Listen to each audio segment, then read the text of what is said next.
131వ కీర్తన 131వ కీర్తన 2వ వాక్యాన్ని చదువుతున్న అందరూ మనసు పెట్టండి. కీర్తనలు 131 2వ వాక్యాన్ని గమనించినట్లయితే, నేను నా ప్రాణమును నిమ్మలపరుచుకొని ఉన్నాను, సముదాయించుకొని ఉన్నాను. చనుపాలు విడిచిన పిల్ల తన తల్లి యొద్ద నున్నట్లు, చనుపాలు విడిచిన పిల్ల ఉన్నట్లు నా ప్రాణము నా యొద్ద నున్నది. దేవునికి మహిమ కలుగును గాక. నా ప్రియ సహోదరి సహోదరులారా, ఈ పూట మనం దేవుని వాక్యాన్ని పరిశీలించినట్లయితే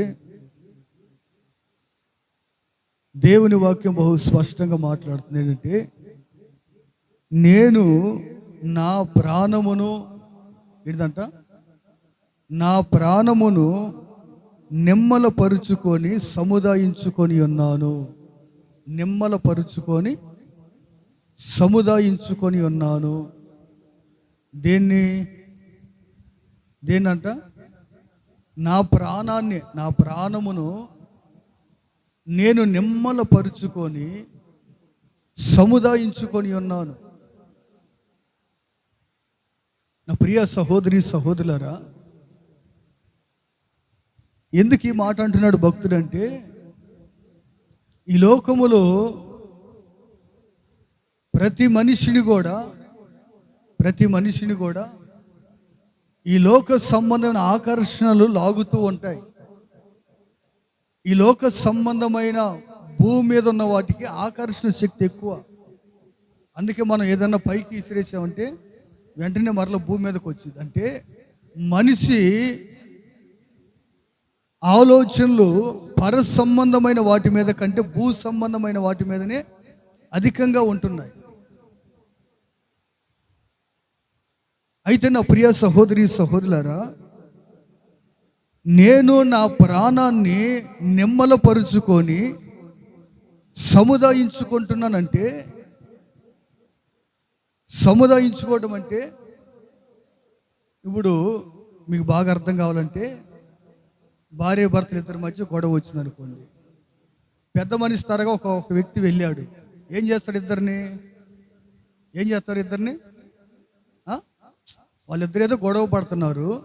ఈ వ్యక్తి పెద్ద మనిషి తరహా వెళ్ళి ఏం చేస్తున్నాడు? సముదాయిస్తున్నాడు. ఏం చేస్తున్నాడు? ఏమంటారు దాన్ని? ఇప్పుడు వాళ్ళ పుట్టింటి దగ్గర నుంచి ఫోన్ వచ్చింది ఇతనికి, పెద్ద మనిషికి. ఏమని? అయ్యా, మరి వాళ్ళు ఎలాగున్నారు, ఇంకా గొడవ పడుతున్నారా, సర్దుమణి గారంటే, లేదమ్మా నేను వచ్చి సముదాయించానులే. ఏమంటాడు? నేను వచ్చి సముదాయించాను అంటే, ప్రియమైన సహోదరి సహోదరులారా, నా ప్రాణం నేను సముదాయించుకున్నా అంటే నా ప్రాణం నేను లోపరుచుకుంటున్నాను, దాన్ని నా స్వాధీనంలోనికి తీసుకొచ్చుకుంటున్నాను. ఎందుకంటే నా ప్రాణము దేవునికి విరోధమైన వాటిని ఆశించకుండా, దేవునికి వ్యతిరేకమైన వాటిని ఆశించకుండా, నా ప్రాణాన్ని నేనే సముదాయించుకొని, నా ప్రాణాన్ని నేనే లోపరుచుకొని, నా ప్రాణాన్ని నేను నిమ్మలపరుచుకుంటున్నాను. అంటే నెమ్మదిగా నా ప్రాణం అది నెమ్మదిగా ఉండినట్లుగా, నా ప్రాణం నా స్వాధీనములో ఉండినట్లుగా. ఎందుకంటే లోకములో ఎంతోమంది ప్రజలు ఉన్నారు, కానీ దేవుని ఎరిగిన వారు, దేవుని ఎరుగని వారు, రెండు రకాలైన ప్రజలు భూమి మీద ఉన్నారు. క్రీస్తుని ఎరిగిన వారు ఎలా ఉండాలి, క్రీస్తుని ఎరుగని వారు ఎలా ఉంటారో, క్రీస్తుని ఎరిగిన వారు కూడా అలా ఉండకుండా, నేను క్రీస్తుని అంగీకరించాను గనక, క్రీస్తువే నా కొరకు తన ప్రాణమును పెట్టాడు గనక, తన ప్రాణము కంటే మిన్నగా నన్ను ప్రేమించాడు గనక, నేను నా ప్రాణాన్ని సముదాయించుకోవాలి, నిమ్మలపరుచుకోవాలి. నా ప్రాణం చెలరేగిపోకుండా, నా ప్రాణం ఉప్పొంగిపోకుండా, నా ప్రాణము అతిశయించకుండా, డంబముగా ప్రవర్తించకుండా, లోకపు ఆశలోనికి వెళ్ళకుండా, లోకపు నటనలోనికి వెళ్ళకుండా, లోక సంబంధమైన ఇచ్చల వైపు నా ప్రాణం మళ్ళకుండా, శరీర సంబంధమైన సుఖభోగాల కొరకు నా ప్రాణం మళ్ళీ దేవునికి దూరం అయిపోతానేమో, దేవునికి వ్యతిరేకంగా బ్రతుకుతానేమో, దేవునికి వ్యతిరేకంగా జీవిస్తానేమో, అందుకని నా ప్రాణ నేనే సముదాయించుకుంటున్నా. ఒకవేళ అధికమైన కోపముతో, అధికమైన కోపావేశాలతో మాట్లాడకూడని మాటలు ఒకవేళ మాట్లాడుతున్నానేమో, ఒకవేళ చేయకూడని పనులు చేస్తున్నానేమో, వెళ్ళకూడని స్థలాలకి వెళ్ళాలి అని నా ప్రాణం నన్ను లాగుతూ ఉందేమో. అయితే నా ప్రాణంతో చెబుతున్నా, నా ప్రాణమా నిమ్మలముగా ఉండు, నా ప్రాణమా నీవు నా స్వాధీనములో ఉండు. ఎందుకంటే నీవు అందరిలాంటి వాడివి కాదు, నీవు అందరిలాంటి దానివి కాదు, నీవు అందరితో పాటు తిరగవలసిన వ్యక్తివి కాదు, అందరితో పాటు ఈ లోకములో ఉన్న అన్ని జనులతో పాటు నీవు ఉండవలసిన వ్యక్తివి కానే కాదు. దేవునికి మహిమ కలుగును గాక. ఆమేన్, హల్లెలూయా. నా ప్రియ సహోదరి సహోదరులారా, మన ప్రాణముతో మనం చెప్పుకోవాలి. ఏం చెప్పాలి? నీ ప్రాణముతో నీవు చెప్పుకోగలగాలి. ఏమని? నా ప్రాణమా నిమ్మలముగా ఉండు. ఎలాగుండాలి? ఎలాగుండాలి? నా ప్రాణమా నిమ్మలముగా ఉండు అని నీ ప్రాణాన్ని నువ్వు సముదాయించుకోవాలి. అంటే నీ ప్రాణం నువ్వు ఏం చేయాలంట? లోపరుచుకోవాలి. ఈ రంగుల ప్రపంచంలో మనం లాగుతూ ఉంటే రంగులన్నీ తూర్పు వైపు కొన్ని లాగుతాయి, పడమర వైపు కొన్ని లాగుతాయి, ఉత్తరం వైపు, దక్షిణ వైపు, నలుదిక్కులు కూడా ఈ లోకములో అపవాది పాపాన్ని పెట్టాడు. అయితే మనం దేవుణ్ణి సన్నిధిలో బ్రతకకుండా, దేవుని మార్గంలో నడవకుండా ఈ ఆకర్షణలు మనం లాగుతూ ఉంటాయి కనుక మనం ఏం చేయాలంటే మన ప్రాణాన్ని మన స్వాధీనంలో ఉంచుకోవాలి, సముదాయించుకోవాలి. ఏం చేయాలి? ఏం చేయాలని? సముదాయించుకోవాలి. కొన్నిసార్లు మన ప్రాణం అతిగా కోపడుతున్నది, అతిగా ఆవేశపడుతున్నది. ఇప్పుడు అతిగా ఆవేశపడినప్పుడు ఏం చేయాలి? మనం సముదాయించాలి దాన్ని. కొద్దిగా ఆగా, అంత అంత అంత తొందర అయితే ఎట్ట, అంత కోపం అయితే ఎట్ట నీకు ప్రాణమా, అంత కోపం అయితే ఎట్టనే నువ్వు అని ఏం చేయాలి? మనం నీ ప్రాణంతో నువ్వు చెప్పుకోవాలి. ఎవరితో చెప్పాలి? నీ ప్రాణంతో ఏం చేయాలంటే, ప్రాణమా అంత కోపపడితే ఎట్ట నువ్వు, నా ప్రాణమా నువ్వు అంత తొందరపడి జీవించవచ్చా నీవు? నా ప్రాణమా నువ్వు తొందరపడి బ్రతకొచ్చు అసలు? నా ప్రాణమా నువ్వు తొందరపడి మాట్లాడొచ్చు ఏదైనా? ఒక అన్యుడు మాట్లాడినట్లుగా నువ్వు మాట్లాడొచ్చా? ఒక అన్యుడు ప్రవర్తించినట్లు నువ్వు ప్రవర్తించవచ్చా? ఒక అన్యుడు జీవించినట్లు నువ్వు జీవించవచ్చా అని ఏం చేయాలి? నీ ప్రాణముతో నువ్వు చెప్పుకోవాలి. అందుకే దావీదు పలుమార్లు కీర్తన గ్రంథాలు అంటాడు, నా ప్రాణమా అంటాడు. ఎందుకని? మనం ఈ రోజుల్లో ఇతర ప్రాణాల గురించి, ఇతర వ్యక్తుల గురించి మాట్లాడే వాళ్ళు చాలా మంది ఉంటారు. ఆ వ్యక్తి తప్పు, ఈ వ్యక్తి తప్పు అని మాట్లాడే వాళ్ళు అధికంగా ఉన్నారు. కానీ నా మట్టుకు నేను ఎలా ఉన్నాను అని పరీక్షించుకునే వాళ్ళు చాలా తక్కువ. నా ప్రాణం ఎలా ఉంటుంది, నా జీవితం ఎలా ఉంటుంది, నా జీవిత అనుభవాలు ఎలా ఉన్నాయి అని ఎవరికోరు వ్యక్తిగతంగా పరిశీలించుకునే వాళ్ళు చాలా తక్కువైపోయారు. ఎదుటి వారిని విమర్శించే వాళ్ళు అధికమైపోయారు. కానీ దావీదు అంటాడు, నా ప్రాణమా అని తన ప్రాణంతో చెప్పుకున్నాడు. మరొకసారి అంటాడు, నా ప్రాణమా యెహోవాను సన్నతించుము, నా ప్రాణమా నీ దేవుని మరువకము, నా ప్రాణమా అని పలుసార్లు తన ప్రాణంతోనే ఆయన చెప్పుకుంటాడు. ఇంకా మనం గమనించినట్లయితే, నా ప్రాణమా యెహోవాను సన్నతించు, నా అంతరంగంలో ఉన్న సమస్తమా ఆయన పరిశుద్ధ నామాన్ని సన్నతించుము, నా ప్రాణమా ఆయన చేసిన ఉపకారాలు దేనిని అని, నా ప్రాణమని ఏమంటున్నాడు భక్తుడు? ఆయన ప్రాణమును గురించి, దేవుడు ఆయనకి ఇచ్చిన ప్రాణమును గురించి, దేవుడికి ఆయనకి ఇచ్చిన ఆత్మ గురించి ఆయన మాట్లాడుతూ ఉన్నాడు. ఈరోజు ఎంతమంది మీ ప్రాణాలు మీ స్వాధీనంలో ఉంచుకుంటున్నారు? మిమ్మల్ని కాదని వెళ్ళిపోతున్నాయి, అవి మీ హద్దులు దాటి వెళ్ళిపోతున్నాయి. మీ ప్రాణం, మీ ఆశలు, మీ ఊహలు అన్నీ కూడా.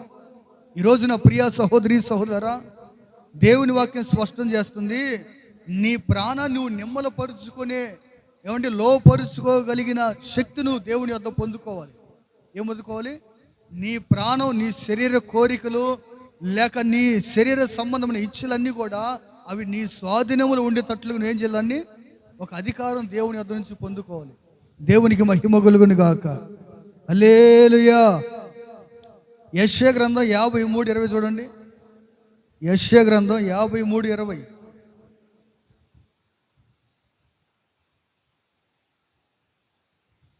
యెషయా గ్రంథం 53:20.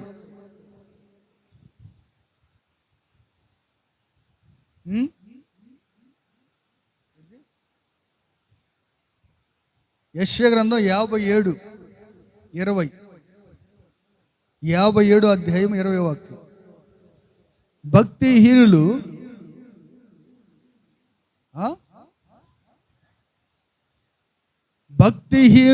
కదులుచున్న సముద్రము వంటి వారు, అది నిమ్మలింపనేరదు. నా ప్రియ సహోదరి సహోదరులారా, తల్ల పైకెత్తి మనసు పెట్టిన వాక్యాన్ని, నా దేవుని వాక్యం అంటే భక్తిహీనులంట సముద్రము లాంటి వారు అంట.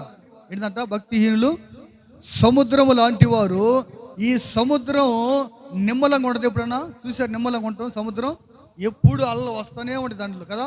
నిమ్మలంగా ఎప్పుడు రాత్రి అయినా పగలైనా నిమ్మలంగా ఉండనే ఉండదు. అలాగే భక్తి లేని వారు కూడా, భక్తిహీనులు కూడా, వారు ఎన్నడూ కూడా నిమ్మలంగా ఉండరంట. అంటే వారిని స్వాధీనంలో ఉంచుకోలేరు, నిమ్మలపరుచుకోలేరు, సముదాయించుకోలేరు. ఎందుకని? వారి భక్తిహీనత వారిని నిమ్మలమ్మగా ఉండనివ్వదు.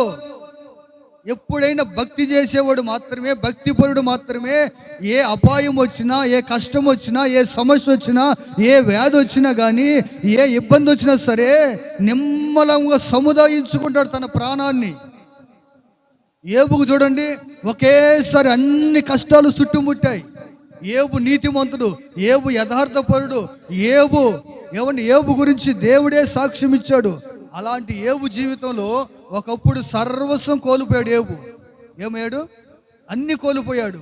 ఆస్తి కోల్పోయాడు, బిడ్డలను కోల్పోయాడు, తనకున్న పేరు, తనకున్న ప్రఖ్యాతులు సమస్తం ఒక రోజులోనే ఊడ్చుకొని వెళ్ళిపోయాయి. అయితే ఏమన్నాడు? తన ప్రాణాన్ని ఏం చేశాడు? సముదాయించుకున్నాడు. కనుక ఏమన్నాడు? యెహోవా ఇచ్చిన యెహోవా తీసుకొని పోయినాడు. ఎందుకన్నాడు? సముదాయించుకోగలిగిన వ్యక్తి మాత్రమే ఇలాగ అంటాడు. ఇప్పుడు తన భార్య సముదాయించుకోలేకపోయింది. ఏమందామా? ఎందుకు నువ్వు బ్రతికేం చేస్తావు? సావక అన్ని పోయిన తర్వాత ఉండేం చేస్తావు? ఎందుకు ఆ మాట అందంటే తన్ను తాను నిమ్మలపరుచుకొని సముదాయించుకోలేకపోయింది. ఈరోజు కూడా చాలామంది కుటుంబాల్లో గొడవలు వస్తుంటాయి భార్య భర్తల మధ్య. ఎందుకని అంటే వారిని వారు నిమ్మలపరుచుకొని సముదాయించుకోలేరు. ఎప్పుడైతే మనం నిమ్మలపరుచుకొని సముదాయించుకోలేమో అప్పుడే మన జీవితంలో గొడవలు ప్రారంభం అవుతాయి. ఏమండి? కుటుంబాల్లో, సంఘములోనైనా, సమాజంలోనైనా ఎప్పుడు ఆ గొడవలు ప్రారంభించబడతాయి అంటే ఎప్పుడైతే మనల్ని మనం నిమ్మలపరుచుకోకుండా సముదాయించుకోకుండా ఉంటామో అప్పుడు ప్రారంభించబడతాయి. అందుకని నా ప్రియ సహోదరి సహోదరులారా, నా దేవుడు ఈ పూట మనతో మాట్లాడుతున్న మాటినంటే, నా ప్రాణమా నిమ్మలపరుచుకొని సముదాయించుకుంటే. ఏంటి అంశం? నీ ప్రాణమును నిమ్మలపరుచుకొని సముదాయించుకుంటే ఏంటిది అంశం? చెప్పాలందరూ ఏంటిది? నా ప్రాణమును నిమ్మలపరుచుకొని సముదాయించుకుంటే ఏం చేయాలంటే నీ ప్రాణాన్ని నిమ్మలపరుచుకోవాలి. అంటే నెమ్మదిగా ఉండు, తొందరపడగాకు. ప్రాణమా ఎగిరి పడగాకు, నిమ్మలంగా నిదానంగా ఉండు. నిమ్మలపరుచుకొని ఏం చేయాలని? సముదాయించుకోవడం అంటే దానిని నీ స్వాధీనం తెచ్చుకో. నీ ప్రాణం ఏం చేయాలి? కంట్రోల్ తప్పిపోతాయి కొన్నిసార్లు. ఏమైపోతాయి? కంట్రోల్ తప్పి మాట్లాడితే కొన్నిసార్లు. అప్పుడు కంట్రోల్ తెచ్చుకోవాలి. దాన్ని ప్రాణాన్ని కంట్రోల్ తెచ్చుకొని, నా ప్రాణమా నిమ్మలంగా ఉండు అని నీ ప్రాణాన్ని నిమ్మలపరుచుకొని నీ ప్రాణాన్ని నీ స్వాధీనం తెచ్చుకోవాలి. అది అపవాది చేతుల్లోకి పోకూడదు. అది లోక సంబంధమైన అనుభవాల్లోకి వెళ్ళిపోకూడదు. నీ ప్రాణం నీ స్వాధీనములో ఉంటే, నా ప్రియ సహోదరి సహోదరులారా, ఒక 3 అనుభవాలు పరిశుద్ధాత్మదేవుడు ఈ పూట మన ముందు పెట్టాడు. ఏంటంటే మొట్టమొదటి మాట చూడండి, దేవుని వాక్యంలో నుంచి కీర్తనలు 131 మొదటి వచనంలో ఏముందంటే, యెహోవా నా హృదయం అహంకారము గలది కాదు. ఏంటంట? నా హృదయం అహంకారము కలది కాదయ్యా. అంటే నా ప్రియ సహోదరి సహోదరులరా, నీ ప్రాణమును నీవు నెమ్మలపరుచుకొని సముదాయించుకుంటే మొట్టమొదటిగా నీ హృదయం అహంకారంగా ఉండదు. ఎలా ఉండదు నీ హృదయము? ఎలా ఉండదు నీ హృదయము? అహంకారంగా ఉండదు. ఈనాడు కొంతమంది అహంకారం కలిగి ఉంటారు. ఈ వ్యక్తి అహంకారంగా ఉన్నాడని మరొక వ్యక్తి కూడా ఏమవుతాడు? అది అహంకారం కలిగి ప్రవర్తిస్తుంటారు. ఏందమ్మే చీర ఏడ కొన్నావు? ఇది కందుకూరులో కొన్నాను. ఏందో ఈ మధ్య అసలు కందుకూరులో మాకు అస్సలు నచ్చట్లేదే. ఈ మధ్య మేము లెగితే నెల్లూరు పోతాం, లేకపోతే చెన్నై పోతాం. దేనికి? చీరలు కొనటానికి. ఏంది ఈ మధ్య కందుకూరులో అసలు ఏ వస్తువు మాకు నచ్చట్లేదు. ఎందుకనో మాకు ఏ ఒంగోలు కానీ లేకపోతే విజయవాడ కానీ పోవాలనిపిస్తుంది. అంటే ఏ మనసు ఇది? అహంకారంతో కూడిన మనసు ఇది. ఏ మనసు ఇది? డబ్బు ఉందని అహంకారం కలిగిన మాటలు మాట్లాడటం. ఒకప్పుడు ఈ కందుకూరులో షాపింగ్ చేయడానికి కూడా గతిలేని స్థితిలో ఉన్న జీవితాన్ని దేవుడు ఒక ఉన్నతంగా ఆశీర్వదించాడు. ఆశీర్వదించినప్పుడు ఇప్పుడు ఏం చేస్తున్నాం? ఇక్కడున్నాయి మనకు నచ్చట్లా. ఎక్కడ నచ్చట్లేదు? మాటలు చూడండి.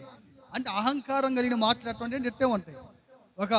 ఏం లేదు, డాక్టర్లో ఒక 50,000 1 లక్ష వచ్చిననుకో, అయ్యో మన సొమ్ము కాదు, బాకీ అప్పే. 50,000 లోన్ వచ్చింది, 1 లక్ష రూపాయలు. ఇక మాట ఏందో ఏమవుతుంది? ఆ 1,00,000 అయిపోయిన దాకా ఇక మాట ఏంటరు. ఇక ఏ కాడికి పైన చూస్తుంటారు. అవి అయిపోతాయి కదా, అప్పుడు మాత్రం కిందకు వస్తుంటారు. ప్రభు అంటాడు, నీ ప్రాణం నీవు అహంకారం కలిగి ఉండకుండా సముదాయించుకోవాలి దాన్ని. అందుకే భక్తుడు అంటాడు, అయ్యా యెహోవా నా హృదయం అహంకారం గలది కాదు. ఎందుకు కాదు? నేను సముదాయించుకుంటున్న అహంకారం వచ్చినప్పుడు అహంకారం నాలోనికి రాకుండా, గర్వం నాలోనికి రాకుండా, అతిశయం నాలోనికి రాకుండా నేను సముదాయించుకుంటున్నా. ఏమంటే ఏం చేస్తున్నా? సముదాయించుకున్నా. ఎందుకని? అహంకారం కలిగి నేను ప్రవర్తించకూడదు, అహంకారం కలిగి నేను జీవించకూడదు. ఇప్పుడు ఈ బాటిల్ చూసారా? దీన్ని పట్టుకోవడానికి కూడా నేను అర్హుని కాదు. ఇది 1800 అంట. నాకు అసలు మహా తిప్పలుగా ఉంది. చూడండి, మన ఒంగోలు డీమార్ట్కి తీసుకెళ్తే మీలాంటి వాళ్ళు వెళ్ళాను, 1800. దాన్ని చూసి నేనుండి 200 100 రూపాయల బాటిల్ ఉంటాయి కదండి, నేను అటు తిరుగుతా. 4 సార్లు చూసాం, నచ్చలా. అన్న అది కాదులే, ఇది తీసుకుందరని మళ్ళీ తీసుకుపోతే దీని రేటు చూస్తే 1800 ఉంది. అమ్మా ఎంత అంటే, అన్న డిస్కౌంట్ ఉండదు అన్న. ఎంత అన్న? 1000 రూపాయలు ఉంది. 800 తీసేస్తే 1000 కాదు 1100 ఏముంది. అసలు రేట్ ఏం 1800, డిస్కౌంట్ పోతే 1150 ఎంత ఉంది. ఎంత రేటు పెట్టి నేను తాగడం అంటే మామూలు మాటలా అని 2 సార్లు దీన్ని పట్టుకొని మళ్ళీ అడిపెట్టి మరలా అడిపోయి 100 రూపాయల బాటిల్ కాడికి మరలా అడిపోయి మరలా ఇటు వచ్చి, అంటే నా ప్రాణం ఒప్పట్లా. ఎందుకని ఒప్పట్లా? ఎంత మనకు అవసరమా? అవసరం మనకిది. మన స్థితికి తగ్గట్టు ఉండాలని నా బాధ. ఇప్పుడు నేను వాచ్ పెట్టుకున్నా కదా, 200. ఇది ఎంత? 200. అంటే ఇది నా స్థితి. చాలు, 200 నాకు చాలు. 200 250. నేను చెప్పులు తీసుకున్నా, బట్టలు తీసుకున్నా, ప్రతిదీ కూడా ఆలోచన చేస్తా. అహంకారంగా కలిగి ఎక్కువ గొప్ప వాటి మీద ఆశించాలని కుదరదు.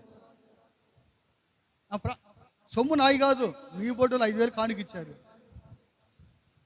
సొమ్ము నాది కాదు, మీ బోటులు ఇచ్చారు. అయినప్పటికీ నేను దేవుని పరిచయంలో ఖర్చు పెట్టాలి కదా, అది నా బాధ. ఇప్పుడు దీనికి పెట్టినందువల్ల నాకు ఏంది ఉపయోగం అనేది నా మనసు ఒప్పుకోవట్లా. నా ప్రియమైన సహోదరి సహోదరులారా, ఒకటే గుర్తించండి, మనం చాలాసార్లు మన స్తోమతకి మించిన వాటిని చూస్తుంటాం. అంటే ఎందుకని?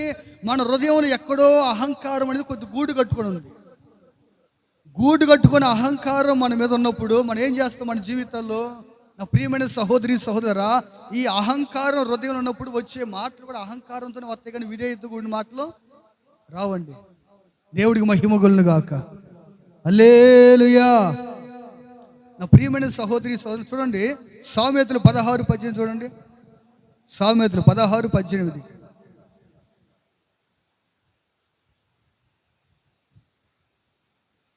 సామెతలు 16:18.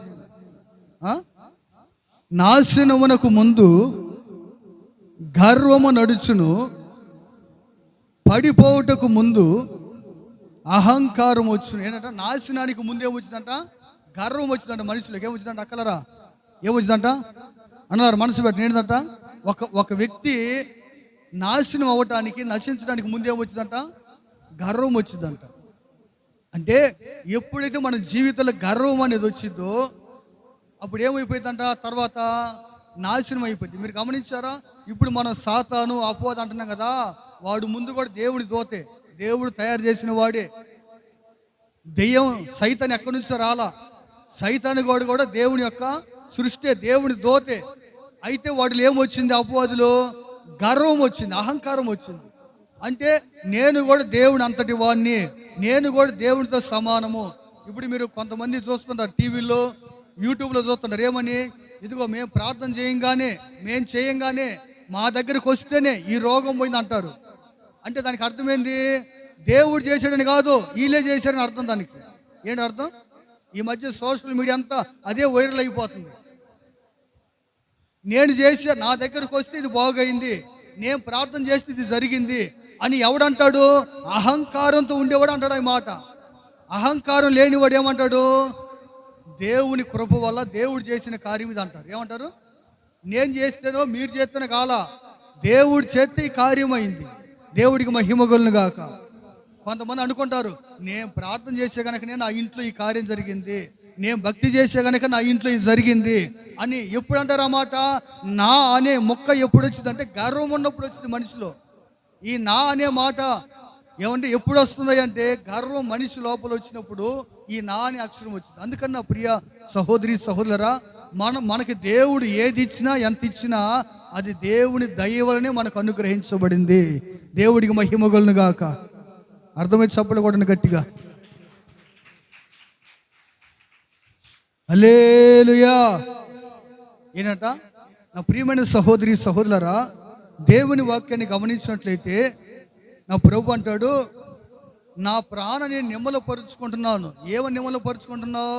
అహంకారమా నాలోనికి రావద్దు అని నా ప్రాణం నేనే సముదాయించుకుంటున్నా. ఏమని సముదాయించుకుంటున్నా?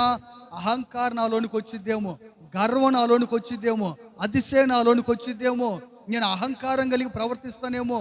అహంకారమా నా దరిదాపులో కూడా నీవు రావద్దని ఏం చేస్తా? నన్ను నేనే సముదాయించుకుంటున్నా. ఈరోజు పురుషులైనా స్త్రీలైనా ప్రతి వ్యక్తిలోకి కనబడకుండా గర్వం లోపలికి వచ్చేస్తుంది. ఏమవుతున్నది? కనబడని గర్వం వచ్చేస్తుంది మనిషిలోకి.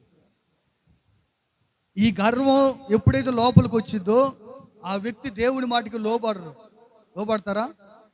చెప్పండి. లోబడతారా? లోబడరు. దేవుడికి మహిమ కలుగును గాక. దేవునికి లోబడే వ్యక్తులు జీవితంలోనికి గర్వం రాదు. గర్వం వచ్చిన వాడు దేవునికి లోబడలేడు. గుర్తించండి, గర్వం వచ్చిన వాడు దేవునికి లోబడడు. దేవునికి లోబడేవాడిలో గర్వం రాదు. అది గుర్తు మనకి. ఒక వ్యక్తి గర్విస్తున్నాడంటే ఆ వ్యక్తి దేవుడికి వ్యతిరేకమైతేనే, దేవునికి లోబడు. నా ప్రియమైన సహోదరి సహోదరా, ఒకటే గమనించండి, మందిరంలో ఎంతోమంది విశ్వాసులు ఉన్నారు. కానీ కొంతమంది దైవజనుడి మాటకు లోబడి ఉపవాస ప్రార్థన వస్తారు, మందిరానికి ఆత్మకూడి కన్నా వస్తారు. ప్రతి ఆదివారం తప్పనిసరిగా ఎన్ని పనులున్నా, ఎన్ని కష్టాలున్నా, ఎన్ని బాధలున్నా మందిరానికి వస్తారు. ఇప్పుడు రాత్రి మహాదేవపురంలో తిరణాలుగా తెలుసా మీకు అందరికీ? తెలుసుగా, జాతరలో తిరణాలు. ఇప్పుడు శ్రీనివాస కాలనీ వాళ్ళు కొంతమంది వచ్చారు. వాళ్ళ ఇళ్ళ ముందు మీరు చూడండి, చుట్టాలు ఉన్నారు, బంధువులు ఉన్నారు. అక్కలేరా? మీళ్ళకాడ బంధువులు వచ్చారు రాలేదా? వాళ్ళని వదిలేసి వాళ్ళు మందిరానికి వచ్చారు. ఎందుకు వచ్చారు? వాళ్ళ ఇళ్ళకాడ చుట్టాలు ఉన్నారండి, బంధువులు ఉన్నారు, తిరణాలు జరుగుతున్నాయి, జాతరలు. కానీ వాళ్ళని అక్కడ పెట్టి, ఇళ్ళ దగ్గర పెట్టి వాళ్ళు మందిరానికి వచ్చారు. ఎందుకు వచ్చారు? ఎంతో కొంత దైవజనుడి మాటని గౌరవం ఉంది కనుకనే రాగలిగారు. లేకపోతే రాగలుగుతారా? ఇప్పుడు మన రాజేంద్ర కాలనీ భక్తులు ఎంతమంది రాలి ఈరోజు? ఎందుకని? ఏముందిలే, కుదిరినప్పుడు పోదాం అంటే వాళ్ళకి తెలియని గర్వం వాళ్ళని ఏలుబడి చేస్తుంది. గుర్తుపెట్టుకోండి, ఒక ప్రాంతం అని కాదు. ఇప్పుడు దగ్గరకున్న శ్రీనివాస కాలనీ వారు రాగలిగారు, మరి దోపకొండ వాళ్ళు రాలేదు. ఎందుకని? లెక్కలేంతనం ఒకటే. ఇప్పుడు అయిపోయిన పాటినే మెసేజ్ యూట్యూబ్లో పెడతా చూడండి. వాళ్ళు కూడా వినాలి. దేవుడి మహిమ కలుగును గాక. హల్లెలూయా. నా ప్రియమైన సహోదరి సహోదరులారా, దైవజనుడు అన్నా దేవుడు అన్నా విధేయత ఉండే వాళ్ళు ఏం చేస్తారంటే, ఎన్ని పనులు ఉన్నా నీ తర్వాత సంగతి, ఈరోజు నేను దేవుడి సన్నిధికి వెళ్ళాలి, దేవుడి మందిరంలో నేను గడపాలి అని ఎవరు అనుకుంటారు?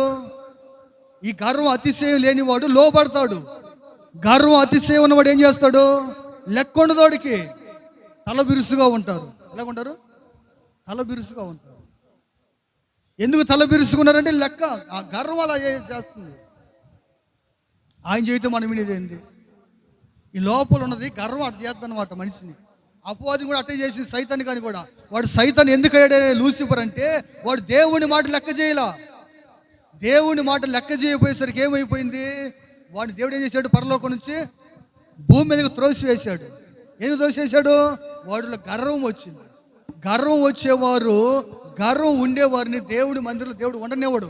దేవుని సంఘంలో ఉండరు, దేవుని రాజ్యములో ఉండరు. దేవుడికి మహిమ కలుగును గాక. హల్లెలూయా. నా ప్రియమైన సహోదరి సహోదరులు గమనించండి, గర్వం అనేది మనిషిలో ఉందంటే ఈ మనిషి దేవుని మాటికి, దైవజనుడి మాటికి లోబడరు. నువ్వు 100 ప్రసంగాలు చెప్పు, 100 సంవత్సరాలు ఎవడు నీ బ్రతుకంతా కూడా నువ్వు మందిరానికి రా, నువ్వు చచ్చిందాకా కూడా నువ్వు ఎప్పుడు దేవుడి మాటికి లోబడు. ఎందుకని? నీ లోపల నీకు తెలియని గర్వం ఒకటి గూడు కట్టుకొని ఉంది. ఆ గర్వం ఏం చేస్తుంది? విధేయత లేకుండా, వాక్యానికి విధేయత చూపకుండా చేస్తుంది. వాక్యానికి విధేయత చూపకుండా చేస్తుంది. ఏంటంటే గర్వం. ఈరోజు ఒకటి గుర్తించండి నా ప్రియ సహోదరి సహోదరులారా, మనిషిలోని గర్వం వచ్చిందంటే దాని తర్వాత ఏమవుతుందంట? నాశనం అనేది దాని తర్వాత వచ్చింది. ముందేమొచ్చింది?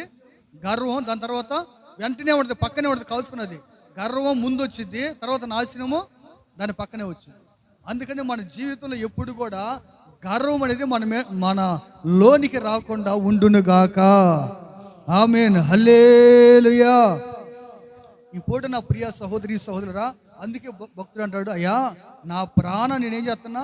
నెమ్మల పరుచుకుంటున్నా, నా ప్రాణాన్ని సముదాయించుకుంటున్నా. ఏమని సముదాయించుకుంటున్నా? గర్వమా, నా లోపలికి నీవు రావద్దు.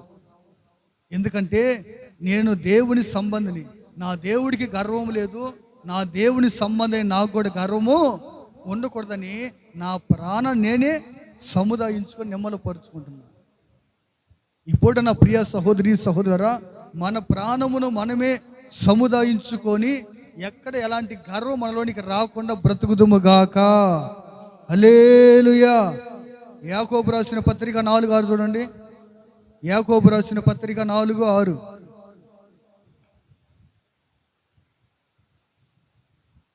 యాకోబు రాసిన పత్రిక 4:6.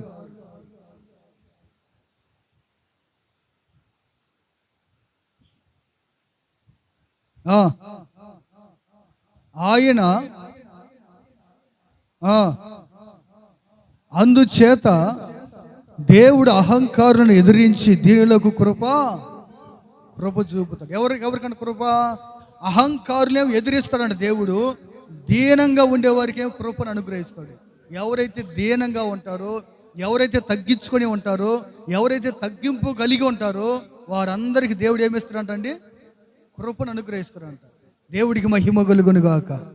హల్లెలూయా. ఏమిస్తాడు దేవుడికి? దేవుడు ఏమిస్తాడు వారికి? కృప అనుగ్రహిస్తాడు. ఎవరికి కృప?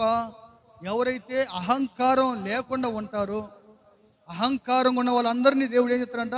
ఎదిరించేస్తాడు. వారు ఎంత ప్రార్థన చేసినా కానీ, వారు ఎన్ని కానుకలు ఇచ్చినా కానీ, వారు దశంభాగాలు ఇచ్చినా, వాళ్ళు పరిచర్య చేసినా, అహంకారం ఉండే వారిని దేవుడు ఎదిరించేస్తాడంట, నెట్టేసేస్తాడు పక్కన. ఎందుకు నెట్టేసావయ్యా? నీ అహంకారం నాకు పనికిరాదు. అహంకారం కలిగిన వారిని ఎదిరించి దీనంగా ఉండేవారు, తగ్గించుకునే వారిని దేవుడు చూసి, ఆ తగ్గించుకునే వారికి దేవుడు కృప సమృద్ధిగా అనుగ్రహించునుగాక. హల్లెలూయా. అర్థమవుతుందా? ఏం చదువుతున్నా అంశం? ఏం చదువుతున్నా? ఏం చదువుతున్నా? నా ప్రాణమును నిమ్మలపరుచుకొని సముదాయించుకుంటే అహంకారం ఉండదు. మొదటిగా సముదాయించుకుంటే ఏముండదు? నువ్వు సముదాయించుకోలేకపోయినా అహంకారం లోపలికి వచ్చింది. అందుకని అహంకారం రాకుండా ఏం చేయాలి? నీ ప్రాణాన్ని దాన్ని నెమ్మలో పరుచుకొని ఏంది ఎక్కువ పోతున్నావు, కొద్దిగా తగ్గు అని ఏం చేయాలి? నీ ప్రాణాన్ని నీకు నువ్వే సముదాయించుకోవాలి. ఏంది మనసు ఏందో అడిపోతుంది, తగ్గు అని సముదాయించుకొని అహంకారం లోపలికి రాకుండా చేసుకుందుముగాక. పరిశుద్ధాత్మ దేవుడు మనకి సహాయము చేయునుగాక. ఆమేన్. నీ ప్రాణాన్ని కానీ సముదాయించుకోలేకపోయావు అనుకో, అది అహంకారం లోపల వచ్చి కూర్చుందనుకో హృదయంలో, ఇక నీ జీవితం భ్రష్టు పట్టిపోయింది. అందుకని అహంకారం ఎప్పుడు కూడా హృదయంలోనికి రాకుండా ఎప్పటికప్పుడు మనం జాగ్రత్త పడుదుము గాక. రెండో మాట, కీర్తనలు 131 అధ్యాయము 1వ వాక్యాన్ని గమనించినట్లయితే, నా కన్నులు మీద చూచినవి కావు అంటాడు. ఏంటంట? నా కన్నులు మీద పైకి చూడట్లా. ఎక్కడ చూడట్లేదంట? కొంతమంది కన్నులు పైన చూస్తుంటాయి. ఎక్కడ? మనిషి కింద నడుతుంటాడు, కన్నులు మొత్తం పైన చూస్తుంటాయి. అందుకే కొంతమంది అంటారు, ఏమంటారు? రే కళ్ళు నెత్తికెక్కి అంటారు. ఎందుకంటారు ఆ మాట? ఇప్పుడు వాడు నడుస్తూనే ఉన్నాడు, ఎదురేదో రాయేదో ఉంది, వాడు ఏం చేస్తున్నాడు? దాన్ని ఆంతన తగిలాడు, ముందుకు పడ్డాడు. అప్పుడు ఏమంటారు చూసేవాడు? రే కళ్ళు ఆడున్నారు నీకు, నెత్తిన పుట్టేది రాయి కనపడలా అంటారా? అనరా? ఎందుకన్నారా మాట? వాడు కింద చూడట్లా, వాడు ఎటు చూస్తున్నాడు, దిక్కులు చూస్తా పోతున్నాడు కనుక ముందుకు పడ్డాడు. అలాగే మన ఆత్మీయ జీవితంలో కూడా మన కనులు దేవుడు మనకి ఇచ్చినప్పుడు మనం మీద చూడకూడదు, పైన. ఎక్కడ చూడాలి? మనం ఎక్కడ చూడాలి? మన చూపులు కింద ఉండాలి. మీద చూసే కను దృష్టి కానీ మనకు ఉన్నట్లయితే, నా ప్రియమైన సహోదరి సహోదరా, మన జీవితంలో మీద చూసేవారు ఎవరంటే వారిని వారు సముదాయించుకోకుండా ఉంటారు. చూడండి, వారి కనుదృష్టి మీద ఉండదు. అందుకే భక్తుడు అంటాడు, నా ప్రాణము నిమ్మలపరుచుకొని సముదాయించుకుంటున్నాను. ఎందుకనంటే మొదటిగా గర్వం నాలోనికి వచ్చిద్దేమో అని సముదాయించుకుంటున్నాను. రెండోదిగా నా ప్రాణాన్ని నిమ్మలపరుచుకొని సముదాయించుకుంటున్నాను. దేనికై అంటే నా కనులు మీద చూస్తాయేమో, నా కనులు గర్వంతో మీద చూస్తాయేమో, నా కనులు గొప్పవాటిని చూస్తాయేమో. అందుకని నేనేం చేస్తానంటే నా కనులు మీద చూసినవి కావు అంటున్నాడు భక్తుడు. అంటే నా ప్రియ సహోదరి సహోదరా, మీద చూడటం అంటే ఇప్పుడు ఒక అధికారం ఉంది, అది నీకు సంబంధించింది కాదు. కానీ నీ మనసు అధికారం మీద పడింది అనుకో, అప్పుడు నీ కళ్ళు ఎక్కడ చూస్తున్నాయని అర్థం? ఎక్కడ చూస్తున్నాయి? మీద చూస్తున్నాయి అర్థం దానికి. అంటే నీకు అందని వాటిని చూస్తున్నావు చూడండి, మనకు అందని వాటిని, మనం పొందుకోలేని వాటిని చూస్తాం చూడు, అప్పుడే మన కనులు మీద చూస్తున్న దానికి అర్థం. అందుకని నా ప్రియమైన సహోదరి సహోదరా, మన కనులు ఎప్పుడు కూడా మనకు అందని వాటి మీద మన కనుదృష్టి మనం నిలపకూడదు. మన సామర్థ్యం ఎంతో, మన శక్తి ఎంతో, దేవుడు మనకిచ్చిన బలం ఎంతో, దేవుడు మనకిచ్చిన కృప ఎంతో, దాన్ని మనం గుర్తుపెట్టి, దాన్ని మనం గమనించి, దేవుడు మనకిచ్చిన దాన్నే ఏం చేయాలి? మనం ఉపయోగించాలి. అలా కాకుండా మన కనుదృష్టి మీదికి పోయి మనకు అందని వాటిని ఆశించి మన జీవితాలు అప్పులు పాలు చేసుకోకుండా, కష్టాలు పాలు చేసుకోకుండా, మన కనుదృష్టి ఎల్లప్పుడూ కూడా తగ్గు వాటి మీదే ఉండాలి, హెచ్చు వాటి మీద కాకుండా. ఏటి మీద ఉండాలి? హెచ్చు వాటి మీద కాదు. దేవుడు ఇచ్చేటప్పుడు ఎత్తుంటాడు, ఇచ్చేటప్పుడు ఎత్తడా ఇవ్వడా? ఎత్తడు దేవుడు. దేవుడికి మహిమగులను కాక. నేను ఎప్పుడైనా అనుకున్నా ఇలాంటి దాంట్లో తాగుతాను, నేను అనుకోవాలా అసలు ఎందుకంటే నేనేదో బొచ్చులు మోసుకునేవాడిని, ఏమండి పొద్దు లేగితే ఆ సిమెంట్ పని చేసుకునేవాడికి అసలు నేను అనుకోవాలా. ఇచ్చేటప్పుడు ఆయన ఎత్తడు, బలవంతంగా ఎత్తడు. మనం వద్దన్నా, నాకు వద్దయ్యా, నేను అర్హుని కాదన్నా కానీ ఒరే తీసుకోరని ఆయన ఎత్తడు. దేవుడికి మహిమగులను కాక. అలాగే మీ జీవితంలో కూడా దేవుడు మీకు ఇచ్చే టైం ఒకటి ఉండదు. అప్పుడు దాకా మనం ఏం చేయాలంటే సముదాయించుకోవాలి. ఏం చేయాలి? మనం సముదాయించుకోవాలి. ఆ పక్కింటి డబ్బులు కట్టి ఇచ్చిన వాటి నీకు మనసు పుట్టింది అనుకో, వ్యర్థమైపోయింది జీవితం. అప్పుడు పోటీ పడకూడదు. మనం ఏం పడకూడదు? అప్పులు చేయడానికి పోటీ పడకూడదు. దేవుడికి మహిమగులను గాక. హల్లెలూయా, హల్లెలూయా. అంటే మనం ఏం చేయకూడదు, గొప్పలు పోకూడదు. సముదాయించి ఎప్పటికప్పుడు ఏం చేయాలి, ప్రాణమా అని సముదాయించుకొని నా కనుల మీద చూడకూడదు. కనులా జాగ్రత్త అమ్మ, మీద చూడగాకు, పైన చూడగాకు. పైన చూస్తే కింద పడతావు. ఎక్కడ పడతావు? నువ్వు పైన చూస్తావు అనుకో, కింద పడాల్సి వస్తుంది. కింద పడితే మూతి పళ్ళు కాస్త రాలిపోతాయి. అందుకని అప్పుడు ఏం చేయాలి, నీ ప్రాణంతో చెప్పుకున్నావు గర్వం రాకుండా, నీ కన్నులతో కూడా చెప్పుకోవాలి. ఏమని? నా కనులా మీద చూడగాకు, కింద చూసినాడు. అప్పుడు జాగ్రత్తగా ఉంటావు. అందుకే ఏమంటే తెలిసిన, నా కనులతో నేను ఒక నిబంధన చేసుకున్నా. దేంతో నిబంధన? నా కన్నులతో నేను ఒక నిబంధన చేసుకున్నాను. ఈరోజు నా ప్రియ సహోదరి సహోదరా, మన జీవితంలో కూడా మనం ఒక నిబంధన చేసుకుందుము గాక. నీ కనుదృష్టి మీద చూడకుండా తగ్గువాడిని చూసే కృప దేవుడు అనుగ్రహించును గాక. ఆమేన్, హల్లెలూయా. మూడో మాట, కీర్తన 131 అధ్యాయము మొదటి వచనం ఏముందంటే, నాకు అందని వాటి అందైనను గొప్ప వాటి అందైనను నేను అభ్యాసము చేసుకొనలేదు. అంటే నాకు అందని వాటి అందైనను గొప్ప వాటి జోలికి నేను పోవట్లా. అభ్యాసం అంటే వాటి జోలికి నేను పోవట్లా. ఏడు జోలికి పోవట్లా? గొప్ప వాటి, తర్వాత ఏంటంట, అందని వాటిని. అందని నీకు అందదు అది, కానీ నువ్వేం చేస్తున్నావు? దాని జోలికే పోతున్నావు. తడవకి దేని జోలికి పోతున్నావు? నీకు అందని వాటి జోలికి నువ్వు వెళ్ళిపోతున్నావు.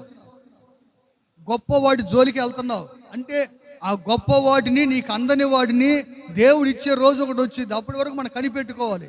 దావీదు గొర్రెలు కాసుకుంటూ ఉన్నాడు. ప్రభువా, అయ్యా ఇదిగో ఎక్కలేని ఎత్తైన కొండ నన్ను ఎక్కించయ్యా అని ప్రార్థన చేశాడు. ఏం చేశాడు? నన్ను కొండను ఎక్కించయ్యా అని ప్రార్థన చేశాడు. కానీ అయ్యా కొండ మీద ఉన్న సింహాసనం మీద నేను రాజు అవ్వాలయ్యా, సింహాసనం మీద కూర్చోవాలయ్యా అని దావీదు ఏనాడు దేవుని అడిగాడా? ఒక్కరోజు కూడా ప్రార్థన చేయలా. ఒక్కరోజు కూడా దావీదు ఆశించలా.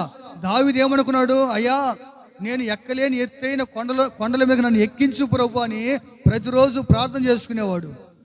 అయితే దేవుడు దావీదు కొండనే ఎక్కించమంటే ఆ కొండ మీద, యెరూషలేము కొండ మీద ఉన్న సింహాసనం మీద నా దేవుడు దావీదుని రాజుగా దేవుడు కూర్చోబెట్టాడు. అది దేవుని గొప్పతనం. కొట్టు గడి చప్పట్లో. ఆమేన్, హల్లెలూయా. దేవుడికి మహిమ కలుగునుగాక. నా ప్రియ సహోదరి సహోదరా, మన మనస్సు మనకు అందని వాటి మీద పెట్టకుండా, గొప్ప వాటి మీద పెట్టకుండా మనం ఏం చేయాలంటే వాటి జోలికే, వాటి ప్రస్తావనకి మనము ఏమవకూడదు. వాటి ప్రస్తావనకే మనం పోకూడదు. ఎందుకని? అది నాకు అందదు. అది నాకు ఒకవేళ అందే రోజు వచ్చిందేమో. ఇప్పుడైతే నాకు అందదు. ఏం దాని జోలికి నేను నాకు అవసరం లేదు. నువ్వు ఒక వస్తువు తెచ్చుకున్నా ఇంట్లోకి, ఒక వాహనం తెచ్చుకున్నా, ఒక బైకే తీసుకున్నా, ఒక కారే తీసుకున్నా, లేకపోతే ఒక సైకిలే తీసుకున్నా, నీకు అందే లెవెల్ ఏంటిది అందే తీసుకో. నీకు అందే లెవెల్ ఏంటిదో దాన్ని తీసుకోవాలి. మనకు అందం దాని కొరకు మనం ఆరాట పడకూడదు. ఇప్పుడు కొంతమంది, నాకు తెలిసిన ఒక వ్యక్తి మన మధ్యకాలంలో గమనించాను. ఒకరోజు అన్న ప్రార్థన చేద్దురా అని పిలిచాడు. ఇంటికి పోతే వాషింగ్ మిషన్ తీసుకొచ్చా అన్నాడు. అన్న డబ్బులు కట్టి తీసుకొచ్చా అంటే, అన్న 2000 కట్టన్నా ఇన్స్టాల్మెంట్ అన్నాడు. సరే ఒక నెల ఆగిన తర్వాత మరలా అన్న ప్రార్థన చేద్దురా అన్నాడు. ఏం తెచ్చావు అన్న ఫ్రిడ్జ్ తెచ్చా అన్నాడు. అన్న వాషింగ్ మిషన్ అప్పు తీరిందా? ఇది కడతానన్నా, ఇది కూడా ఇది అది రెండు అప్పే. వాషింగ్ మిషన్ అప్పే, ఫ్రిడ్జ్ అప్పే. మరలా ఇంకొక నెల ఆగిన తర్వాత మరలా పిలిచాడు. అన్న ప్రార్థన చేద్దురా అన్నాడు. ఏం తెచ్చావని అన్న? పెద్ద టీవీ తెచ్చాడు. ఎంత? అది ఎంత ఉందంటే గోడకి సినిమా హాల్ లాగా ఉంది, 50,000 అంట. అన్న ఇది మొత్తం కట్టావా? ఇది కూడా ఇన్స్టాల్మెంట్ అన్నాడు. చూడండి, అన్ని ఇన్స్టాల్మెంటే. సరిగ్గా సంవత్సరం కూడా తిరగల. ఆ కిస్తులన్నీ సగానికి వచ్చాయి. ఇల్లు వదిలిపెట్టి, భార్య బిడ్డలు, చదువుకునే పిల్లలు చదువులు వదిలిపెట్టి, ఏమండి ఇల్లు వాకిలు వదిలిపెట్టి ఇప్పుడు హైదరాబాద్ పోయి ఊడిగం చేస్తున్నారు. నేను అంటాను, గొప్పలకి నీకు అందని వాటికి జోలు నువ్వు ఎందుకు పోయేది? చూడండి ఒకసారి, నా బ్రతికి మీకు ఒక మాదిరి, నేను సేవకు వచ్చినప్పుడు 1500 ఇತ್ತು ఒక కానుక, 1500 పెట్టి సైకిల్ తెచ్చుకున్నా. ఏం తెచ్చుకున్నా? 1500 పెట్టి సైకిల్, సెకండ్ హ్యాండ్. అది ఆ సెకండ్ హ్యాండ్ సైకిల్ 2 సంవత్సరాలు దొక్కా. ఎన్ని సంవత్సరాలు? సేవకు వచ్చిన 2 సంవత్సరాలు. ఇంటి దగ్గర టాటర్ ఉంది, బండి ఉంది. మీరు చూసారు కొంతమంది మా ఊరు వచ్చి. ఏం తెచ్చుకోవాలి? నేను మా అన్నోళ్ళకి వదిలిపెట్టి వచ్చాను. నేను తగదాడుకోవాలి ఆస్తుల దగ్గర. ఫోన్ తీసుకున్నా. నడుచుకుంటే వచ్చాను కందుకూరు. వచ్చిన తర్వాత ఒక కనికరిచ్చి 1500 కానుకిస్తే ఆ 1500 తీసుకొని సెకండ్ హ్యాండ్ సైకిల్ తెచ్చుకొని 2 సంవత్సరాలు సైకిల్ మీదే పరిచయం చేశా. ఇక్కడ మనం స్కూల్ వెనక మందిరానికి స్థలం కొనదాకా ఏముంది, నా దగ్గర సైకిలే ఉంది. ఇక్కడ స్థలం కొని మందిరం అవునా తాటాకులతో మందిరం వేసుకున్న తర్వాత అప్పుడు ఒక 7,000 కానుక ఇచ్చింది. ఎంత ఇచ్చింది కానుక? అక్క మనసు పెట్టండి. 7,000 కానుకిస్తే 7,000కి బండి తెచ్చుకున్నా. ఎంతకు బండి? ఫస్ట్ 1,500కి సైకిల్, తర్వాత బండి. మీరు ఎంతమంది చూసారు దాన్ని? స్పెండర్ బండి 7,000 అది తీసేసారన్నమాట. సెకండ్ హ్యాండ్ తీసేస్తే దాన్ని 3,000 తెచ్చుకొని మరలా 3-4 పెట్టి మరలా దాన్ని బాగు చేయించుకొని మొత్తం 7,000 కానికిస్తే ఆ విశ్వాసి ఆ 7,000కు మోయినంగా ఆ బండి తెచ్చుకొని 7,000కు మోయినంగా. అంటే మన స్తోమత ఎంత ఉందో అంతే. ఇక దానికి ఏం అప్పు చేయాల. 7,000 ఇచ్చాడు, 7,000 తెచ్చి అడగట్టాను, అది తెచ్చుకున్నా. దాంతో 3 సంవత్సరాలు తిరిగాను. తర్వాత దేవుడు ఒక వ్యక్తిని ప్రేమించి 25,000 ఇప్పించాడు. ఎంత? 25,000 కానుకిస్తే ఆ 25,000 తీసుకెళ్ళి మరలా ఈ బండి ఇచ్చేసి ఆ బండి 25,000 తెచ్చుకున్నా. మరలా దేవుడు కనికరించి కొత్త బండి ఇస్తారంటే ఈ 25,000 రూపాయల బండి తీసుకెళ్ళి ఆ షోరూమ్లు ఇచ్చేసి మరలా కొత్త బండి తీసుకొచ్చింది. అంటే కొత్త బండి వచ్చేసరికి ఎన్నిసార్లు అయింది గమనించండి. ఫస్ట్లో తెచ్చుకోవచ్చు కొత్తది. ఎందుకని? మనకెందుకు ఒకవేళ కట్టలేకపోతే ఇంటి ముందుకు వచ్చేవాడని అప్పులో అడిగితే మన పరిస్థితి ఏంది? ఈరోజు రూములు కట్టాలని ప్రార్థన చేపిస్తున్నా కదా, 7 నెలలు మొదలు పెట్టారు, 7 నెలలు మొదలు పెట్టండి. కొంతమంది విశ్వాసులు ఇచ్చారు, కొంతమంది అడుగుతున్నారు అన్నా ఎప్పుడన్నా అని. ఆగండి రమ్మయ్యా, మీకు ఊపుగా ఉంది, నాకు లేదు. నా బాధ ఏంటంటే మీరు ఎంతో కొంత ఇస్తారు, వదిలేస్తారు. మరి నా పరిస్థితి తర్వాత ముందు వెనక పడాలిగా. మొదలు పెట్టామంటే పూర్తి అవ్వాలిగా, సగం లాగితే కుదరదుగా అని నేను ప్రార్థన చేస్తున్నా. ఒకటే గమనించండి, అప్పో చేసి వేయచ్చు. ఎంతో కొంత దేవుడు ఇచ్చాడు, ఇంకా ఎంతో కొంత దేవుడు మీ ద్వారా ఇప్పిస్తాడు కాదంట్లా. కానీ ఒకటి నా ఉద్దేశం ఏంటిది, మనం ఎంతవరకైతే అందుకుంటామో అనే ఆలోచన మనకు కలగాలి. అదే మనిషికి కలిగిన జ్ఞానం. దేవుడికి మహిమ కలుగును గాక. ఈరోజు అందని వాటి కొరకు పోయి, గొప్ప వాటి కొరకు పోయి ఎంతమంది ఏమండి తిన్న తిండి కూడా అరగట్లా, కడుపు నిండా అన్నం తిన్నా పండుకొని నిద్ర పట్టట్లేదు. ఎందుకని? ఈ అప్పులు ఎట్నుంచి ఎవడ అడుగుతాడో, ఏ రోజు ఎవడ కట్టాలో, ఏ రోజు ఏ కిస్తీలు కట్టాలో పండుకొని నిద్ర పట్టట్లా. ఎందుకు నిద్ర పట్టట్లా? ఒకరోజు ఏమో రోజులోడు వస్తాడు, ఒకరోజు ఏమో వారంలో వస్తాడు, ఒకరోజు నెలలోడు వస్తాడు. దీని దుంపలాగా నేను ఇష్టింగ్ పోయినప్పుడు అప్పుడప్పుడు కొంతమంది వస్తారు విశ్వాసులకి. వాడు దబా ఎత్తంటాడు రోడ్డు మీద ఉండి, అన్న రేపు ఎత్తాలన్నా నీదేమా? ఏమో రేపు ఇచ్చేది, ఏ రోజు ఆ రోజు ఇవ్వాలైతే ఇది రోజువారి అనుకోలేదు అంటాడు వాడు. ఎవరి అది రోజువారి అంట. నేను ఎంత అంట ఏం చేస్తా, వీళ్ళు ఎన్ని చెప్పినా కానీ వీళ్ళు ఇనేటట్లు కానట్లేదు అనుకున్నాను. చూడండి, ప్రతిరోజు కొంప దగ్గరికి ఒకడు బాకిలోడు ఎందుకు రావటం అవసరమా? మనకు అవసరం అంత. దేవుని బిడ్డలం కదా మనం. మన స్తోమత ఎంత, మన స్థితి ఎంత అర్థం కదా నీకు? నీ సంపాదన, నీ భర్త ఎంత సంపాదిస్తే నీకు అర్థం కదా? నువ్వెంత సంపాదిస్తే నీకు అర్థం కావట్లేదా? నీ సంపాదన తగ్గట్లుగా వస్తువులు నీ ఇంట్లో ఉండాలి. దేవుడికి మహిమ కలుగును గాక. హల్లెలూయా. వాడు అన్నంట, తినడానికి తిండి లేకపోతే మేసాలకి ఏం కావాలంట? నాకు నూనె లేదంటున్నాంట, సంపంగి నూనె. అప్పుడు పెళ్ళామన్నంట, ఒరే మొగుడా మొదలు తినడానికి తిండి లేకపోతే పెసరపప్పు తెమ్మంట, ఈ ఆడ తెచ్చాను అన్నంట. అట్నే మన గంజో ఏదో ఉన్న కాడికి తినొచ్చు, కానీ గొప్పలకు మాత్రం ఎప్పుడు మనం పోవచ్చా? పోకూడదు. దేవుడికి ఇష్టం ఉండదు అది. ఎందుకంటే నీ స్థితి దేవుడు నీకు ఎంత ఇచ్చాడో అంతలోనే వెళ్ళిపో. దేవుడు ఒక్కొక్క మెట్టు ఎక్కిస్తారే, ఒకసారి కొండ మీద కూర్చోబెడతారా? ఒక్కసారి కూర్చోబెట్టడు. 30 అంతలు 60 అంతలు. మరి నేర్చుకోండి వాక్యాన్ని. ఇంకా ఎన్నాళ్ళు మనం గొప్ప వాటికి పోయి అప్పులు చేసుకొని తిప్పలు పడి వడ్డీలు కట్టలేక, కిస్తీలు కట్టలేక, ఏమన్నా ఇంట్లోకి వచ్చి సామాన్లు తీసుకొని పోయే పరిస్థితి మనకెందుకు? ప్రియమైన సహోదరి సహోదరా, ఒకటే గుర్తించండి, మనం ఎంతవరకు మన స్తోమత ఉండదో అంతవరకు మన జీవితాల్ని నడిపించే కృప దేవుడు దయచేయును గాక. ఆమేన్. హల్లెలూయా. ఏది 3వ మాట?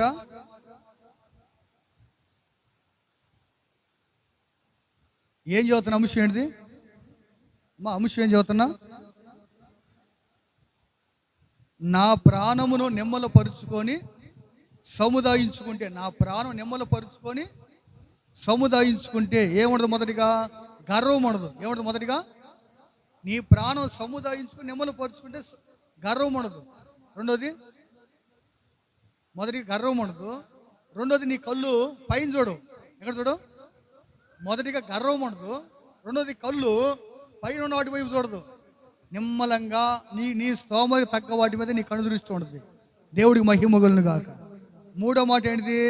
నీకు అందని వాటిని చూడు. నీకు అందని వాటిని అందుకోవడానికి ప్రయత్నం చేయు.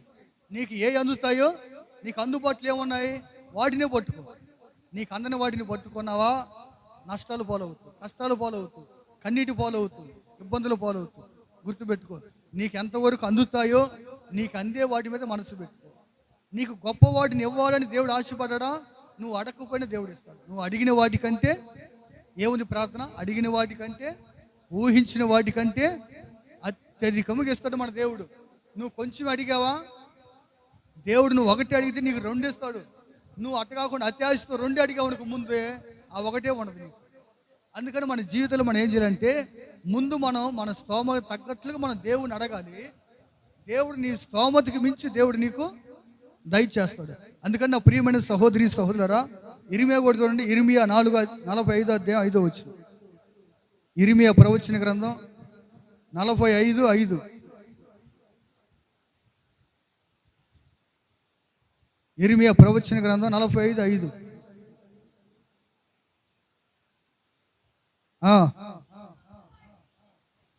ఏందంట? నీ నిమిత్తం నీవు గొప్ప వాటిని వెతుకుచున్నావా? వెతకవద్దు. ఏమంటున్నాడు? చాలు. ఏమంటున్నాడు దేవుడు? నీ నిమిత్తం నీవు గొప్ప వాటిని వెతుక్కుంటున్నావా? వెతకొద్దు. ఏమన్నాడు? వెతుక్కోమన్నాడా? ఏమన్నాడు అమ్మా? ఏమన్నాడు? వెతుక్కోమన్నాడా? అనలారా? వెతకొద్దు, గొప్ప వాటిని వెతకొద్దు. నీ నిమిత్తం నీవు గొప్ప వాటిని వెతకొద్దు. నీ స్తోమత తగ్గ వాటిని నువ్వు వెతుకు. దేవుడు నీకు ఇవ్వాలనుకుంటే తప్పనిసరిగా అనుగ్రహిస్తాడు. దేవుడికి మహిమ కలుగును గాక. హల్లెలూయా. ఈరోజు నా ప్రియ సహోదరి సహోదరా, గొప్ప వాటిని వెతుక్కొని ఉన్న వాటిని పోగొట్టుకోవద్దు. నీ సామర్థ్యం ఎంతో, దేవుడు నీకు ఇచ్చిన బలం ఎంతో, దేవుడు నీకు ఇచ్చిన సంపద ఎంతో, దాన్ని గుర్తించి గమనించి దానికి తగ్గట్లుగా మనం ఏం చేయాలి? దానికి తగ్గట్లుగా మనం వెళ్ళాలి. మన మందిరానికి ఒక సహోదరుడు వస్తాడు, 3 నెలలకు ఒక బండి మారుతుంటాడు. అడగోసారి బైక్ తీసుకొస్తాను అన్న ప్రార్థన అంటాడు. ఒరే మయ్యా, ఒకటే కొండలకు అల్లాడుతుంటే నీకు యాని సొత్తరి అంటే నేను 3 నెలలకు ఒకటి. చూడండి, అదేమన్నా సాలు ఆఖరి దాకుంటుందా? అది 1 నెల 2 నెలలు కడతాడు, అది కథం. మళ్ళీ ఇంకోటి వస్తుంది, మళ్ళీ అది పోయింది. నేను అంటాను, ఒరే నాన్న ఎన్నిసార్లు ప్రార్థన చేపిస్తారు నువ్వు? ఒకటి ఉండదుగా కుదురుకు. ఎందుకని? నీ స్తోమకు తగ్గట్టు నీ మనస్సు నిలకడగా ఉండాలండి. నిలకడగా ఉండి మనస్సు. అందుకే ప్రభువు సముదాయించుకో. కళ్ళు ఏది చూస్తే అది ఆశించగాకు. ఏది కొత్త కనబడితే, కొంతమందికి ఏది కొత్త కనబడితే అది కావాలని ఆశ. ఏదైనా కొత్తగా కనబడింది అనుకో, అది సెల్ అయినా, లేకపోతే ఇంట్లో వస్తువులైనా, వాహనాలైనా, కొత్త మోడల్ మార్కెట్లోకి వచ్చిందంటే వీడి అంటేనే దాన్ని తీసుకోవాలని ఆశ. అంటే ఏం చేయడు? తన ప్రాణాన్ని సముదాయించుకునే అధికారం లేదు. అందుకే ప్రభు అంటాడు, నా ప్రాణమా నిమ్మలంగా ఉండు, నా ప్రాణమా నువ్వు నాలో విధేయత కలిగి ఉండు అని. నీ ప్రాణంతో నువ్వేం చేయాలి? దాన్ని లోపరుచుకొని సముదాయించుకుంటే అప్పుడు నీ జీవితం అప్పుల పాలు కాదు. అప్పుడు నీ జీవితం నవ్వుల పాలు కాదు. అప్పుడు నీ జీవితం కష్టాల పాలు కాదు. ప్రశాంతంగా ఉండదు. ఎలా ఉండదు జీవితం? హాయిగా ఉండదు. అంటే నీకున్న దాంట్లో తింటున్నావు, నీకున్న దాంట్లోనే దేవుడికి కొంత ఎత్తున్నావు. నువ్వు తింటున్నావు, ఏదో నీకున్న దాంట్లోనే కొద్ది దేవుడికి ఎత్తున్నావు. అప్పుడు ఎలాగ జీవితం చాలా ప్రశాంతంగా ఉండదు. అలా కాకుండా నీకు అందని వాటి అన్నిటిని కూడా ఆశించి, గొప్పవాటిని ఆశించి, అదిగో నా ఇంటి పక్కది ఎలాగుంది, నా పొరిగింటిది ఎలాగుంది, దాని ఇంట్లో ఇన్ని వస్తువులు నా ఇంట్లో ఎందుకు ఉండకూడదు, దాని మొగుడు చేసే పని అదే, నా మొగుడు చేసే పని ఇదే అని కానీ పోయారనుకోండి, ఎక్కువగా మగవాళ్ళకంటే ఆడవాళ్ళకి ఈ పిచ్చి ఎక్కువ ఉంటుంది. అక్కలరా, అన్నలకంటే ఈ పిచ్చి ఎక్కువ మీకేముంటుంది? ఎంతసేపు ఉన్నా కానీ రేపు కిస్మిస్ వస్తుంది, ఏం చేద్దాము, ఇదే అడవుల్లో ఉంటారు కిస్మిస్ నెల ముందు నుంచి. అమ్మా, ఏదొచ్చినా సరే మన స్తోమత తగ్గట్లుగా మన జీవితాల్ని నడిపించుకునే కృప దేవుడు అనుగ్రహించును గాక. ఆమేన్. ప్రియమైన సహోదరి సహోదరా, యేసుక్రీస్తు ప్రభువారే మనకు ఒక మాదిరి అండి, మనకు ఒక మోడల్ ఆయనే. యేసయ్య ఈ భూమి మీద ఉన్నంత కాలం గొప్ప వాటిని ఏదైనా ఆశించాడు? యేసయ్య ఆశించాడా? ఆయన ఏమన్నా తెలిసిన ఒక మాట, ఆకాశ పక్షులకి గూళ్ళు ఉన్నాయి కానీ, నక్కలకి బొరిలు ఉన్నాయి కానీ, మనిషి కుమారుడు తల వాల్చుకోవడానికి స్థలం లేదంటే ఏసైకి లేదంటే భూమి మీద ఇంత చెంటు స్థలం ఏసైకంటూ లేదండి. అంటే ఎంత దీనంగా జీవించడం ఆలోచించిన ఆయన. ఈరోజు మనకి ఎంత ఉన్నా కానీ కరువు, ఇంకా కరువుగానే ఉండదు. ఇంకా ఏదో ఆశిస్తుంటాం, ఏదో ఏమంటే గొప్పవాడికి కోరుకుంటా ఉంటాం. నా ప్రియమైన సహోదరి సహోదరా, నా ప్రభు అదే అంటాడు, ఏంటంటే నీ ప్రాణం నిమ్మలపరుచుకొని, నువ్వు లోపరుచుకొని, యేసుక్రీస్తు ప్రభు వారిని ఒక మాదిరిగా పెట్టుకొని, ఏమండి ఆయన దేవుడయ్యుండి కూడా ఆయన మహిమను వదిలిపెట్టి, పరలోకాన్ని వదిలిపెట్టి, ఆయన భూమి మీదకి వచ్చి రిక్తుడిగా ఉండి తన్ను తాను ఎలా సముదాయించుకొని తగ్గువాటి అంది యేసే మనసు పెట్టాడు. అందుకే యేసు ప్రభు తన శిష్యుల పాదాలు కూడా కడిగాడు. కడగలేదా? మా కడిగాడా? ఇప్పుడు కడిగావు నీ భర్త పాదాలు? తిన్న కంచమే తీరు కొంతమంది ఏంట. చూడండి, ఎవరు పాదాలు కడిగాడు యేసయ్య? తన శిష్యులు పాదాలు కడిగాడు. అంటే ఎందుకు కడిగాడు ఆయన? ఎందుకు కడిగాడు? తగ్గింపు జీవితాన్ని చూపిస్తున్నాడు. అంటే తన శిష్యులు పాదాలు కావడానికి కూడా ఇష్టపడ్డాడండి. ఇప్పుడు మన దగ్గర శిష్యులుగా ఉండి, మన దగ్గర విశ్వాసులుగా ఉండి సేవకి వెళ్ళారు 2-3. వాళ్ళని పిలిచి వాళ్ళ పాదాలు కడిగా నేను. వాళ్ళు అన్నారు, అన్నా నువ్వు కడిగితే మేము ఒప్పుకోమని అన్నారు. ఒరే మీరు నేను కడకపోతే నేను ఒప్పుకోను, మిమ్మల్ని నేను ఒప్పుకోవాలంటే నేను కూర్చోవాలి, నేను కడగాలంట. చూడండి, ఎందుకని? ఒకటే గుర్తించాలి, ఏంటంటే మన కింద ఉన్న విశ్వాసులైనా సరే, మన పైన సేవకులైనా సరే, వారి పాదాలు కాడడానికి కూడా ఇష్టపడేవాడే తగ్గించుకున్నవాడు. తగ్గు వాటి మీద మనసు పెట్టేవాడే ఆ పాదాల దగ్గరకి రాగలడు. అందుకని యేసుక్రీస్తు ప్రభువారు మనకు ఒక మోడల్ చూపించాడు. ఏంటంటే ఇదిగో నేను శిష్యులు పాదాలు కావడానికి నన్ను నేను తగ్గించుకుంటున్నాను. నేను ఎలాగైతే తగ్గించుకుంటున్నానో మీరు కూడా తగ్గు వాటి ఎందు మనసు పెట్టుకోండి, హెచ్చు వాటి ఎందు మనసు పెట్టకాకండి. ఎందుకంటే తను తాను హెచ్చించుకునేవాడు, చెప్పాలి, తను తాను హెచ్చించుకునేవాడు తగ్గించబడతాడు. తను తాను తగ్గించుకునేవాడు, అది మర్మం. ఇక్కడ మర్మం ఏంటంటే మనం తగ్గించుకునే కొద్దీ ప్రభు హెచ్చిస్తాడు, మనం హెచ్చించుకునే కొద్దీ ప్రభు ఏం చేస్తాడు? ప్రభు మనల్ని హెచ్చించాలి కానీ మనల్ని మనం హెచ్చించుకోకూడదు. మనల్ని మనం హెచ్చించుకుంటే ఏమైపోతాం? తగ్గించబడతాం. అందుకని మనం తగ్గించబడకుండా హెచ్చించబడాలంటే ఏం చేయాలి? మనల్ని మనమే తగ్గించుకొని రిక్తులుగా ఉండాలి. ఏమన్నా అవసరమైతే మందిరంలో నువ్వు ఏ పని చేయడానికైనా ఇష్టపడాలి, అవసరమైతే బాతులు కావడానికైనా ఇష్టపడాలి. అది నీ తగ్గింపు. అంత తగ్గింపులోనికి నువ్వు వస్తే దేవుడు నిన్ను హెచ్చిస్తాడు. మందిరంలో ఒక మూల స్తంభంగా పెడతాడు. మందిరంలో ఒక పెద్దగా దేవుడు నియమిస్తాడు. సేవకుడి తర్వాత నీవే మందిరంలో ఒక బాధ్యత భరించే వ్యక్తిగా దేవుడు మారుస్తాడు. ఎందుకంటే నీ తగ్గింపును చూశాడు దేవుడు. తగ్గించుకునే వారినే దేవుడు మూల స్తంభంగా పెడతాడు, కానీ హెచ్చించుకునే వారిని వేసుకొని పెట్టడు అక్కడ. ఎందుకని? వీడు ఇంకా హెచ్చించుకున్నాడు దేవుడికి ఉద్దేశం. అందుకనే వారు ఎవరినైనా సేవకులుగా దేవుడు ఎన్నుకున్నా, సంఘంలో ఒక పెద్దగా ఒక మూల స్తంభంగా దేవుడు నిలబెట్టాలన్నా ఎవరిని పెడతాడు దేవుడు అంటే? తగ్గించుకునే వారిని దేవుడు ఎన్నుకుంటాడు. అలా తగ్గింపు లేని వారిని దేవుడు ఎన్నడూ కూడా వారి జీవితకాలం అంతా దేవుడు ఎన్నుకోడు వారిని. అందుకని నా ప్రియ సహోదరి సహోదరా, తగ్గువాటి అందే మనస్సు పెట్టి ప్రభు చూపిన మార్గంలో మనం అందరూ నడిపించబడుదుము గాక. ఆమేన్.